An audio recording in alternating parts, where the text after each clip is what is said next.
देखिए ये जो है आपका कैब 1 है, तो कैब 1 है, ये लेफ़्ट साइड है यानी लोको पायलट साइड है यानी बी साइड है। अब बी साइड का जो है ये आपका क्या हो गया, ये सीढ़ी हो गया है ना।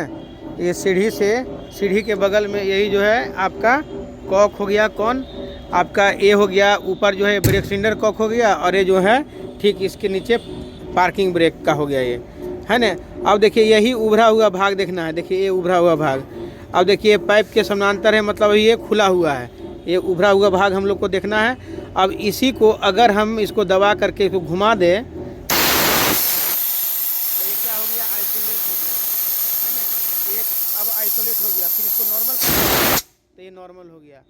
तो आपका जो पार्किंग ब्रेक है ये बी साइड में मिलेगा, और बी साइड दोनों सीढ़ी के पास इसमें 2 ब्रेक सिलेंडर मिलेगा, एक यहाँ मिलेगा और एक उस कैब के थ्रू उस जगह पे वो भी सीढ़ी के पास रहेगा। तो पार्किंग ब्रेक याद रखिएगा कि पार्किंग ब्रेक और ब्रेक सिलेंडर जो होगा ये सीढ़ी के पास मिलेगा। जो फ्रंट में दिखाई दे, जैसे ये फ्रंट दिखाई दे रहा है तो ये आपका ब्रेक सिलेंडर का, जो अंदर दिखाई दे वो पार्किंग ब्रेक का है ना। और पहचान कॉक का एक कैसे करना है, इस उभरा हुआ भाग को देखिए, उभरा हुआ भाग यहाँ देखना, उभरा हुआ भाग इसी भाग को देखना। अगर पाइप के समानांतर है तो खुला हुआ, और पाइप के अगर आड़े रहेगा तो ये क्या हो जाएगा, बंद रहेगा। ठीक है।